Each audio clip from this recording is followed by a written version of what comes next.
I forgot one point I wanted to say last night before we start. This is one very quick point, but it was relevant about Mother Isha.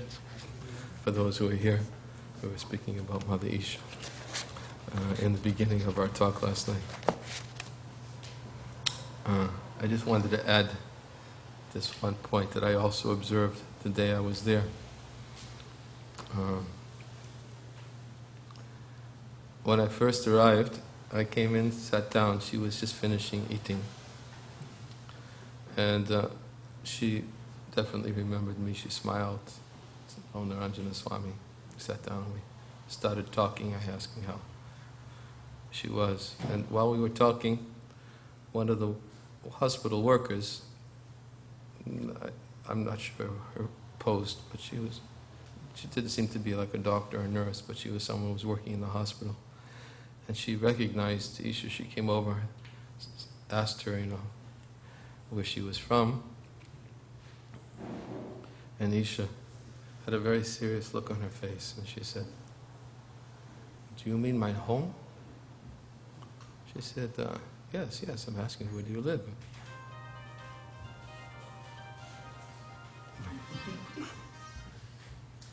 And with a very serious look on her face, she said, Vrindavan.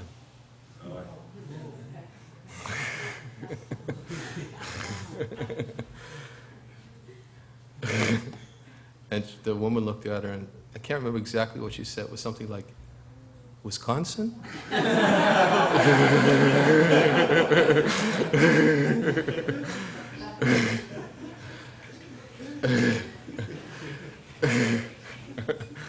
And she was bewildered, and Isha was Vrindavan. And she looked, and she was about to explain what is Vrindavan, but the woman somehow changed the subject very quickly, and Isha couldn't go on to speak. She couldn't. But this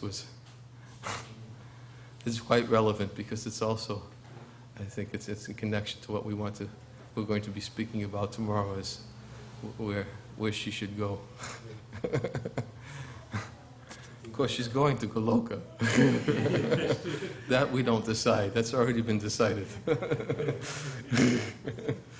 But until maybe, huh? Yes. Well, there's a few minor details will have to be discussed. So last night we began by giving a little introduction to Brihad Bhagavatamrita, and we explained how Sanatana Goswami had compiled this, and how we gave a little history of Parikshit Maharaj, and how he had heard the Srimad Bhagavatam from Shukadeva Goswami, and present were also many other assembled sages, and how Uttara, I think it was just in like an hour. Someone may say, how was this whole discussed in an hour? It was about an hour before Parikshit Maharaj was to depart. Somehow time was condensed. You know how actually the Acharyas explain it, that when you're really absorbed in hearing about Krishna, so many hours can pass as if it's just like a moment. It goes so quickly, like 3 hours? Like, where did it all go? So anyway, so Parikshit Maharaj had about an hour before he was to depart, and Uttara asked that question. And this whole Brihad Bhagavatamrita was presented to her within that hour before he was to be bitten by the snake, by snake bird. And we, as we mentioned, Jaimini Rishi was present, and he heard this, and therefore he was able to later relate that which he had heard from Parikshit to Uttara, to Janmajaya, who was the son of Parikshit Maharaj. And as we said, the essence or the theme of the first part of Brihad Bhagavatamrita is essentially the characteristic of the devotee who is a recipient of the mercy of the Lord. We kind of hinted what the culmination of it was yesterday by describing how ultimately a devotee who has received the Lord's mercy, that the characteristic of his having received it is that he feels he doesn't have enough of it. He feels that what qualification do I have to receive Krishna's mercy? When he looks at himself and his own qualification, and he looks especially at his past, the things that he has done, he's feeling that, why should Krishna give mercy to me? I really need mercy because I have no qualification for it, but I need it. Therefore, he always feels as he doesn't have enough of Krishna's mercy because of his lack of qualification. Certainly he doesn't think, oh, Krishna's being partial to everyone but me. Doesn't think like that. He thinks that I'm not qualified. And because I'm not qualified, why should Krishna give it to me? But therefore I need it. More than it, because if I depend on my own qualification, what hope? What hope do I have? And that's, of course, a very, very essential quality or characteristic of a devotee, is he never thinks that, as soon as he thinks he has qualification, other than mercy, then he has no qualification. That's his disqualification. Because it's totally, I mean, I think I gave the example maybe last time I was here, maybe not, of how that pastime of Lord Chaitanya, when he gave his mercy to the brahmachari who came into the house of Srivas Pandit, who thought he had qualification to enter kirtan, his qualification that he was renounced and austere. And therefore he was very persuasive with Srivas. Let me into your house, please let me see the kirtan of Mahaprabhu. And he was pushing because he felt that, you know, I'm a very austere person. I renounced. I drink only a little milk. I eat fruits and berries, and I'm very learned in the scriptures. And certainly, I must be able to go. I mean, certainly, I must be a candidate at least for entering, because at that particular time, Lord Chaitanya was not allowing anybody in for that one continuous year during the nocturnal kirtans of the Lord, prior to his going to the streets with Sankirtan. Only the Lord's most confidential devotees were allowed to participate in those nocturnal kirtans, and non-devotees were not allowed. The Lord was specifically relishing the taste of the holy name, and especially relishing in the association of his confidential associates. And therefore, non-devotees were restricted. They would knock at the door, they would complain, let us in, we want to see also what's going on there. Some of them were even thinking that they were actually, people were thinking they were performing saintly activities, but actually by hearing the screams and the sounds, they were thinking they were just simply getting intoxicated and enjoying with women, and they wanted to expose them. So they wanted to get in for that reason, to expose them. But this brahmachari was thinking that, no, actually, I want to see these kirtans. So he thought he had some qualification, and therefore Srivas finally let him in, but put him off in a place to hide, so that the Lord would not see him, but at least he would be able to see the Lord's kirtan. So then, in the midst of that kirtan, the kirtan began, and Lord Chaitanya was dancing, and all the devotees were experiencing great bliss and ecstasy, which is which was the nature of Prem Sankirtan. Prem Sankirtan means that it's Sankirtan of those devotees who are situated in love, and the Lord experiences great bliss as well as the devotees experience that great bliss in Prem Sankirtan. But the Lord did not feel bliss that night, and therefore he stopped his kirtan, and he said, someone in this room is not not situated in prema, and therefore I'm not experiencing ecstasy.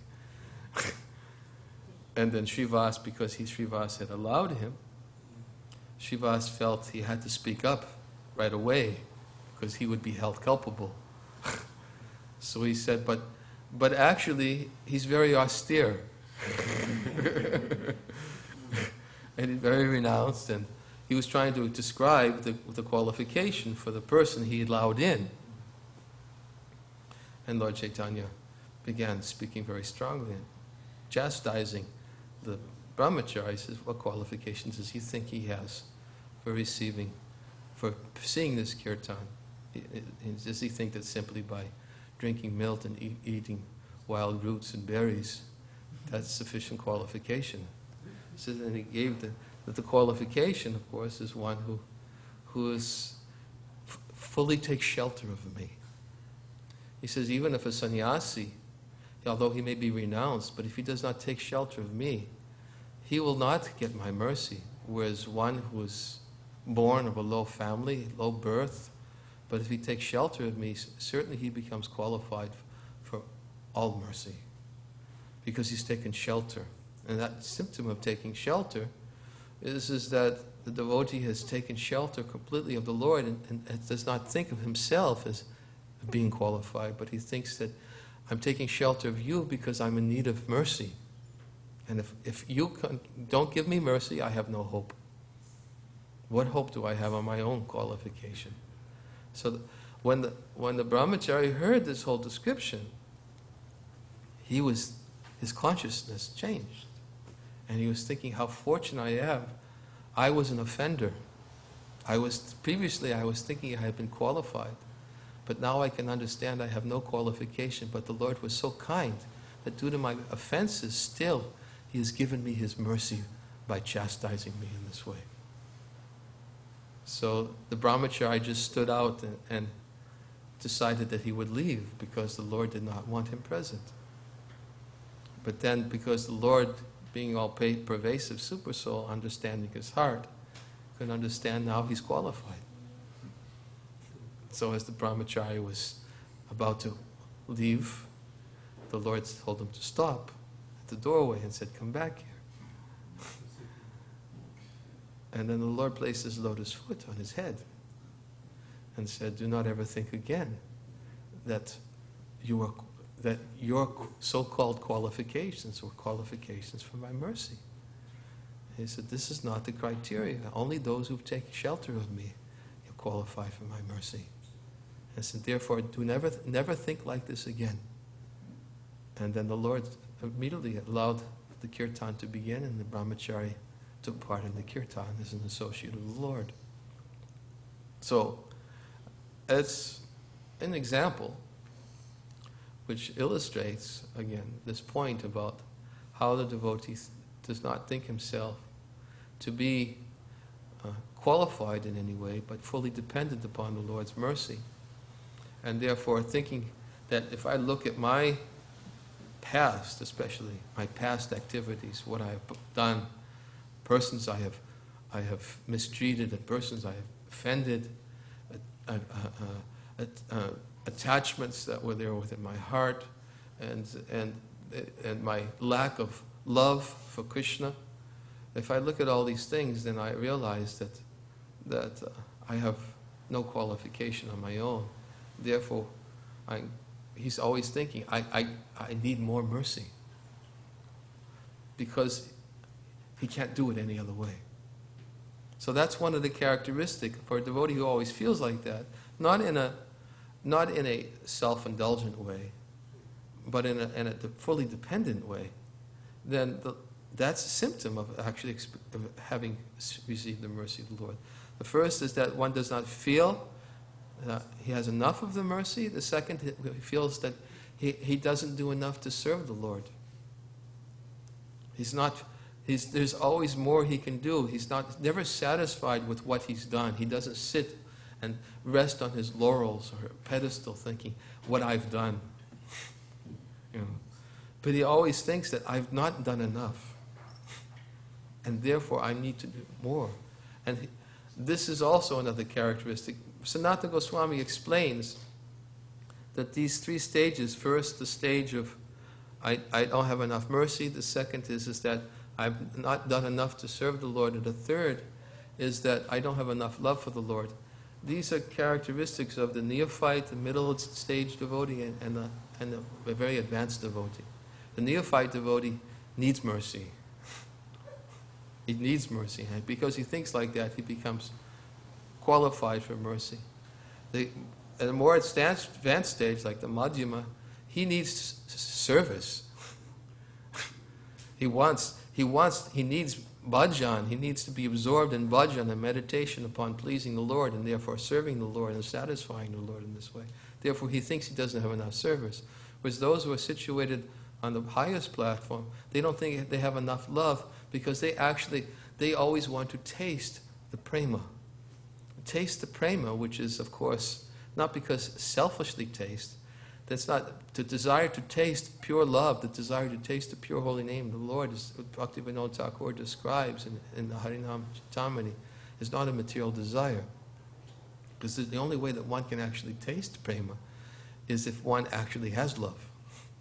And the characteristic of love is total selflessness and the total desire to please the Lord.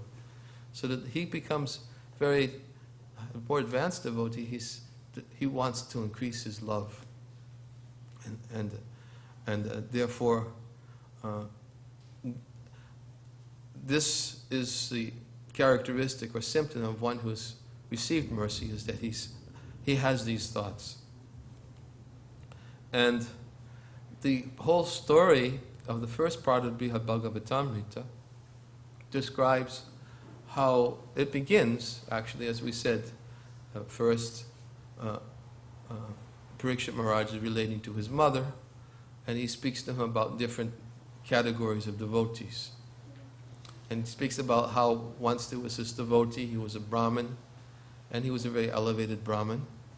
And at this place in Prayag, there were many also Brahmins who were assembled, and they were discussing amongst themselves about the glories of Lord Madhava, who was their object of worship.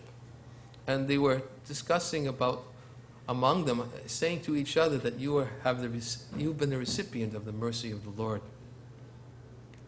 So during this discussion, another Brahmin came, who happened to be like the spiritual leader of all the Brahmins in that region. He came to that place, and he began worship. He built an altar. He took some sand, mud, and made an altar in that place, and he put his Shalagam Shila on the altar and began worshipping the Shila. And then he began offering food and to all the Brahmins, to the Lord, and then he took the food and he offered to all the Brahmins, as well as he offered praise to all the Brahmins. And in many respects, he showed himself to be such a very, very qualified Brahmin. And after he performed all the seva to all the assembled Brahmins, then he went before the Lord and he offered the Lord, please, I don't even want any results of the service I've just rendered to all of these Brahmins. Whatever result I may get, I want you to take it. I don't want it for myself. I want you to have it and offer it to the Lord. So when Narada Muni saw this Brahmin, he was thinking, this Brahmin is definitely recipient of Krishna's mercy. And he went over to the Brahmin and spoke to him and said, I can understand. You are the greatest recipient of the Lord's mercy, especially amongst all those who have assembled here. Look what you've done. And he began glorifying the Brahmin. And the Brahmin said, oh, please don't say that. How can I reciprocate the Lord properly in devotional service? He said, I have no qualification to satisfy the Lord. He said, how can I sufficiently even feed all of these Brahmins? I'm only giving the paltry amount I have nothing really satisfactory to offer them. So he said, but off in the southern part of India, there is a kingdom there, and there is a king, and he worships the Lord, who is always there, right next to him, and next to his palace in his form, of the deity form of the Lord. And he has great opulence, and all the citizens, they're all fully satisfied, and pilgrims come from all over to get his mercy. He is certainly a recipient of the mercy of the Lord. So this is how it begins. It begins, Narada Muni first goes to this Brahmin, and then the Brahmin sends him to go see this king, and he goes to the king, and he sees the king, and he says, certainly you are the recipient of the mercy of the Lord. And the king says, no, I have not received the mercy of the Lord. Is what possible service can I render? He said that actually I have a very short lifespan. He said, don't you know the demigods, they live a very long lifespan. And the demigods, the Lord personally comes in his form to accept offerings before them. They are far more qualified than I am to satisfy them. And therefore, I have not sufficiently received the mercy of the Lord. And so the king, he sends Narada Muni, said, please, if you want to see somebody who's received the mercy of the Lord, then you should go to the heavenly planets and just see the demigods and see how they are the recipients of the mercy of the Lord. So Narada Muni goes to the heavenly planets, and when he arrives in the heavenly planets, he sees that many of the demigods are assembled, and the Lord of sacrifice is also present there, and all the demigods are surrounding, offering their sacrificial offerings to the Lord.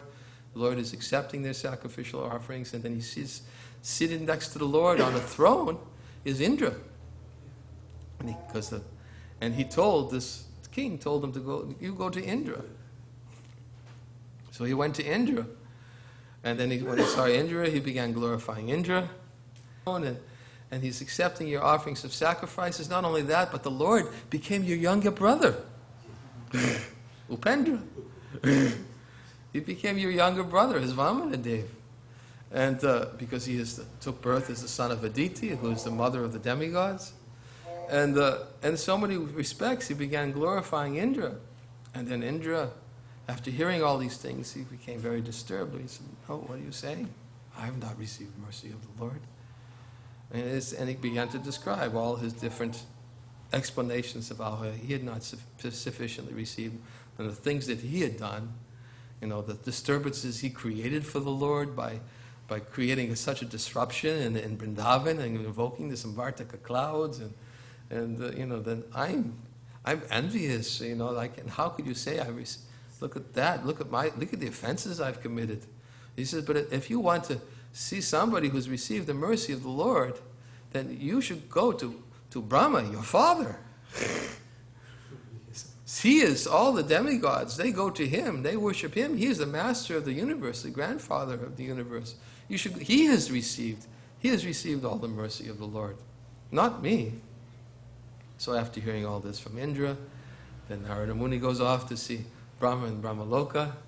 He's been told that on Brahmaloka that it is the highest planet in the universe, and then Narada Muni goes before his father, offers him all respects, and says that I can understand you are the recipient of the full mercy of the Lord, and Lord Brahma hears all of it and becomes very disturbed and said, how can you say such a thing? And how can you say that that I am even in a position equal to the Lord? Don't you remember as a child all the things I told you, how I'm always meditating upon the Supreme Lord? It's described in the Bhagavatam. Well, Lord Brahma was telling Narada Muni that Narada Muni was saying that you appear to be independent, like the controller yourself. And Brahma was saying, all as a child, I tried to explain to you that I'm just simply, you have not listened to anything I've told you. And he began chastising him and explaining, that no, he's not in any way an independent controller, and that he's also not a recipient of the Lord's mercy.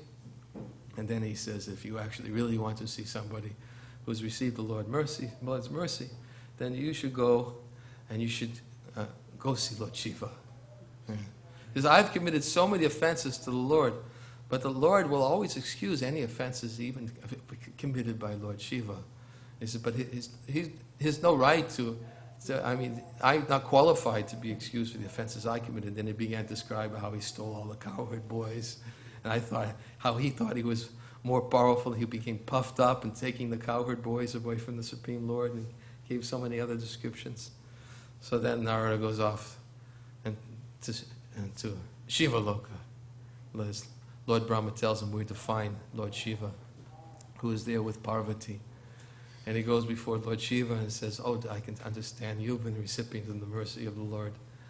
And then Lord Shiva, he says, uncovers his ears and says, "How can you say such a thing? I've also not qualified. I've committed so many offenses, you know." He gives so many. I can't remember all the details of the reasons that he gives.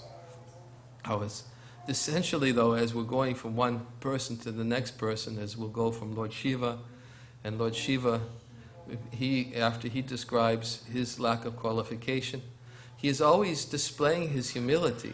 Each Vaishnava is always displaying their humility. It demonstrates one of the characteristics of the devotee is dainya, which is their humility, their total humility. They're never envious of somebody who's superior, right? That is a very, very important point, as we see. That when they see that somebody has superior qualities, they never feel themselves envious of the superior. They're actually thinking that this superior is much more qualified than I am. This superior, I have no qualification. Because he always sees and associates, and he's aware and he's conscious of the existence, of the presence of such superiors. Then how can he possibly take any credit as being a full recipient of the mercy of the Lord? If you're going to glorify me, then look at somebody who's really...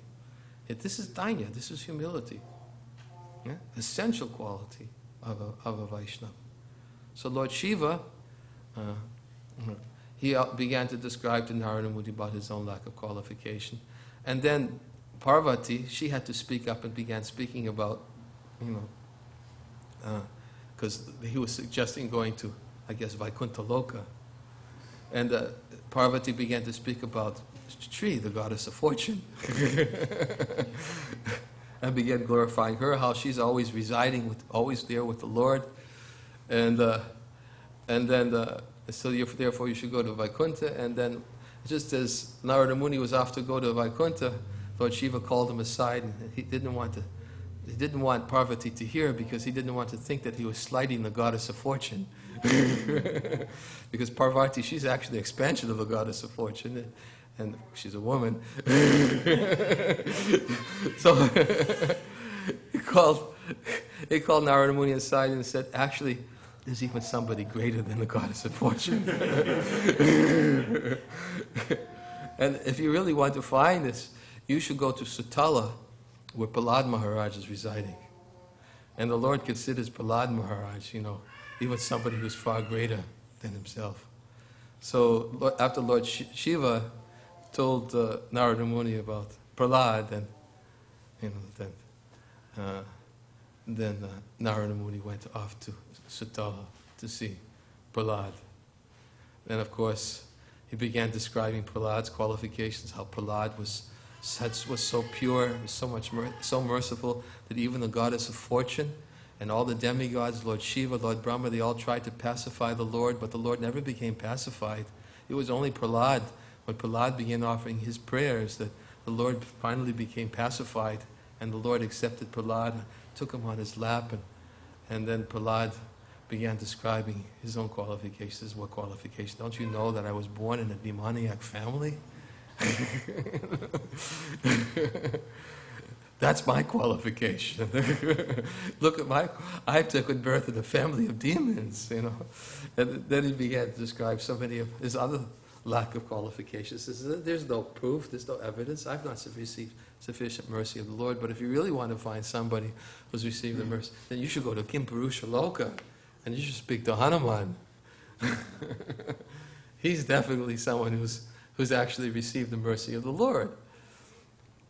So then Narada, of course, he's feeling ecstasy all over, because he's personally witnessing, seeing the glories of each devotee he's visiting, seeing their humility, seeing their characteristics, and then he's getting the opportunity to go to higher and higher realms, to see the different gradations of the devotees, and to experience their bhav, their humility and their relationship with the Lord, and the reciprocation they're actually experiencing from the Lord. Because the Lord is personally there. With Lord Shiva, the Lord is always there. He's in this form of Mahapurusha, and he's always residing there, always on the planet. and Lord Shiva gets to see him all the time, and he's always meditating upon the Lord. And then, then of course, Prahlad, Lord Nrsimhadev is always there in his heart. As actually, I think it was Vishwanath Chakravarti Thakur who quotes a very wonderful prayer of how Lord Nrsimhadev is always inspiring Prahlad Maharaj within the core of his heart, and he's always present there, and he's very dear to the Lord. So, anyways, after Prahlad, and then he went to see Hanuman, and Hanuman, he began describing also his lack of what evidence is there that I've received the mercy of the Lord, and he gave all his explanations, and he diverted Narada Muni and said that if you really want to see those who have been recipients of the mercy of the Lord, then you should go to Hastinapur and Pandavas. They're definitely recipients of the Lord's mercy. The Lord is always present with them. He has friendly relationships with them. He has fraternal relationships with them. He has servitor relationships with he considers Yudhisthira Maharaj his superior. He bows down before him. And so therefore Narada Muni goes off and speaks to the Pandavas. And then the Pandavas, of course, when they hear all the descriptions that Narada Muni has repeated of things that he's heard from Hanuman, then one by one they begin to dismantle all of Narada's arguments, describing how that they were put into so many tribulations and difficulties, and how they were not recipients of the Lord's mercy. But if you really want to find recipients of the Lord's mercy, then you should go to the Yadavas, Dwarka, and you'll see how they are actually really recipients of the Lord's mercy. Narada Muni goes off to Dwarka, speak to the Yadavas, and sees all the Yadavas and begins glorifying them according to the descriptions heard from the Pandavas. And they also take the same position.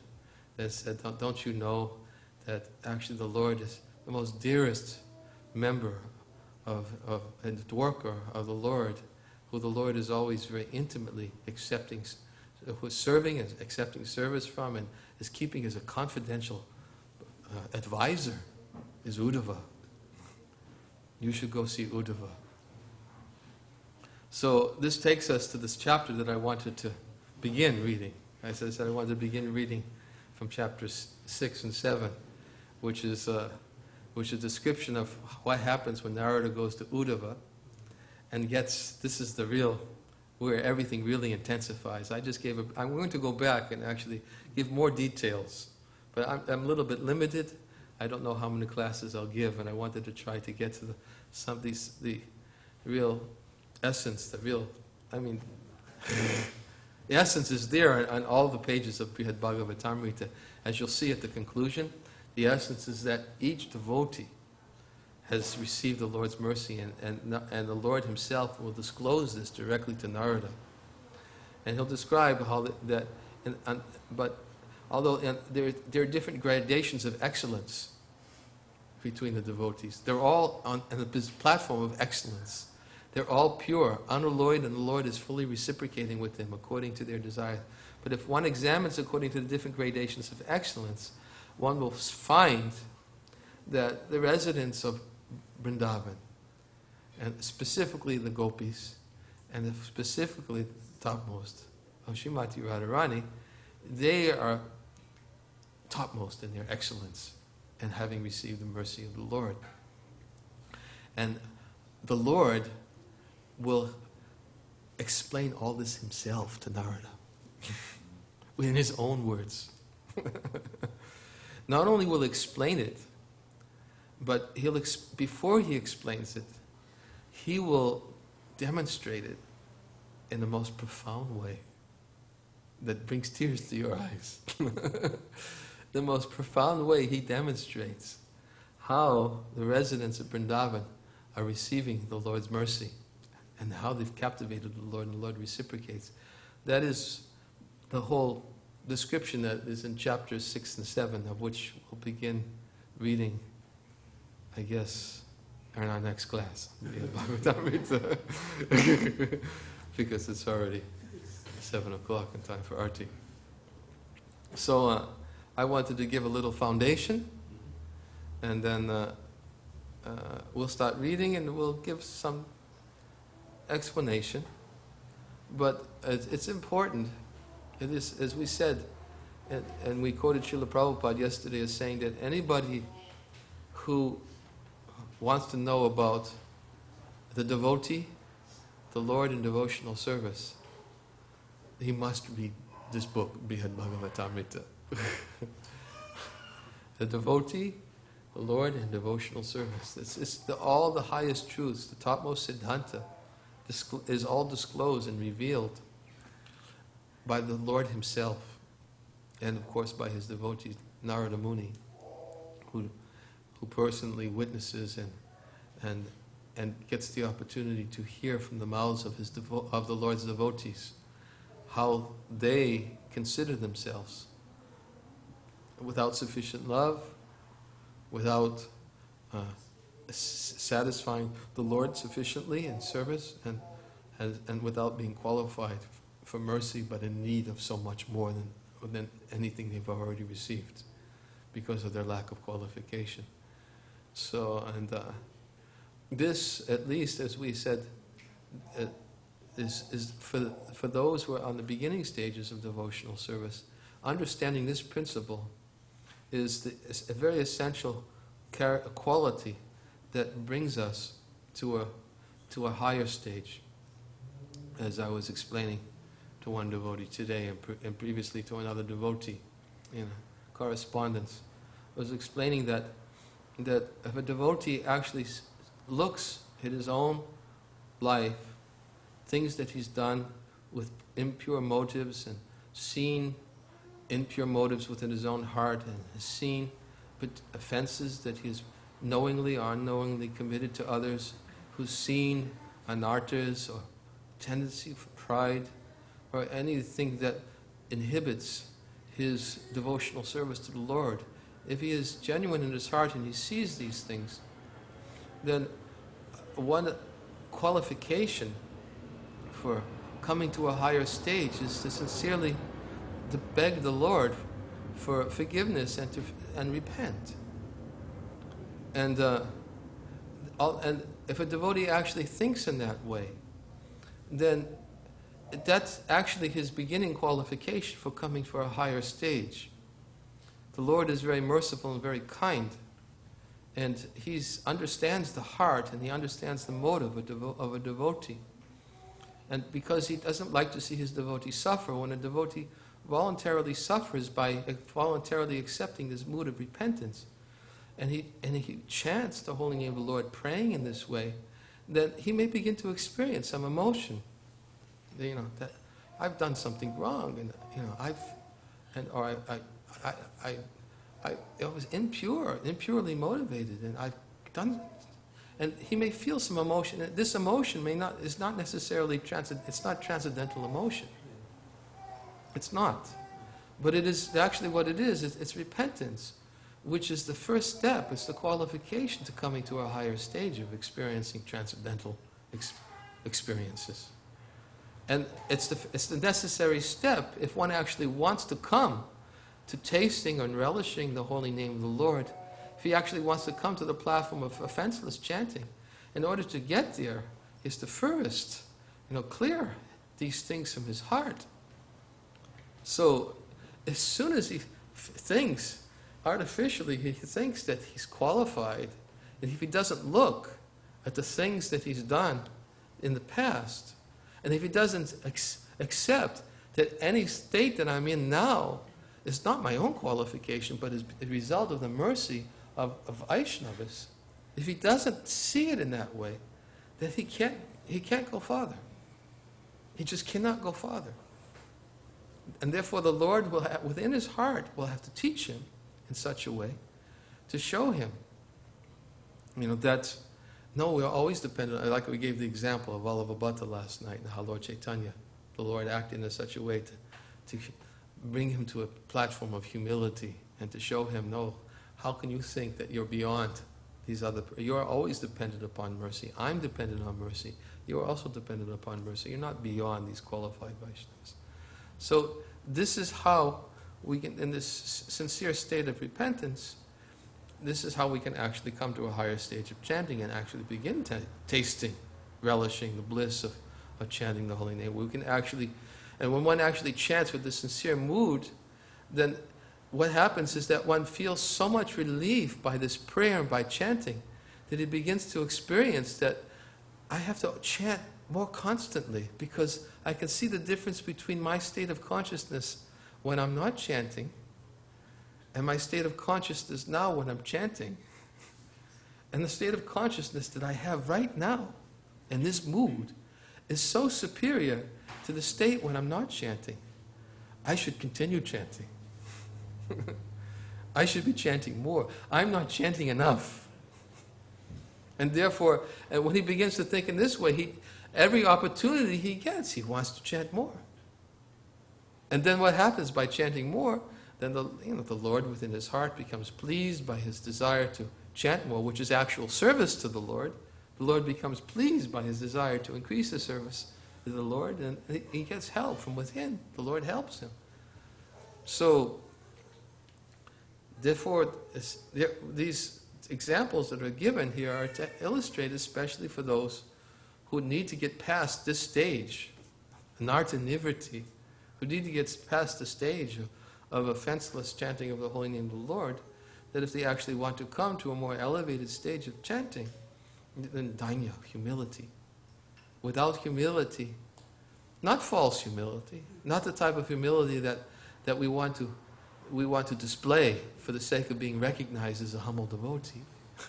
This is not the kind of humility which is recognized by the Lord. This is not it's like, this is another type of pride. I'm so humble. So that's not the kind of humility. And not only that, but like an overindulgence of my humility, an overt display of it so that others will take notice of my humility, so that I can be recognized for my elevated state. No, it's genuine feelings. Genuine feelings of dainya, humility, actually bring about this remorse and repentance. And they bring about, I'm embarrassed. I'm embarrassed by this state. It's not something I want to proclaim. I'm embarrassed by this. And therefore, because I'm embarrassed, I need shelter of more elevated Vaishnavas. I need the mercy of devotees. And therefore, I'm disclosing to you my state so that you'll give me your mercy and instruct me and help me. Not so that you'll see that I'm so advanced and I don't really need to listen to you, because now you'll see that I'm actually really humble, and I'm even more humble than you are. So I really don't need to listen to you, but you need to hear about my humility so that you can be more humble than me. It's not like that. It's actually thinking that, no, I need your mercy, and therefore I have to confess to you, and I'm embarrassed by this, but therefore I'm confiding you, please instruct me in a way that I can actually elevate myself. And by your sangha, by your association, by your help, by your kindness upon me. And this way, we can always appreciate other Vaishnavas for who they really are. We can glorify them, not be envious of their superior qualities.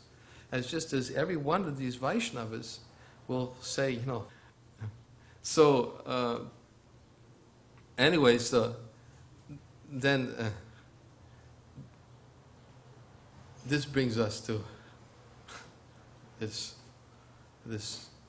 stage, which we'll begin reading. I'm not saying tomorrow because I'm not sure if I'm giving class tomorrow.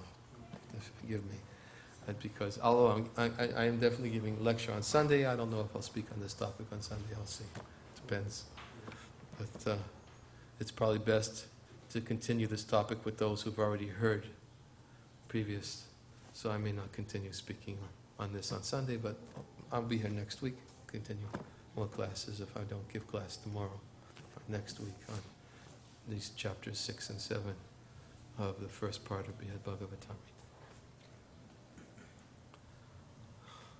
All right? I think we should have Arti. I'm sorry, no time for questions. Thank you. Hare Krishna. Please.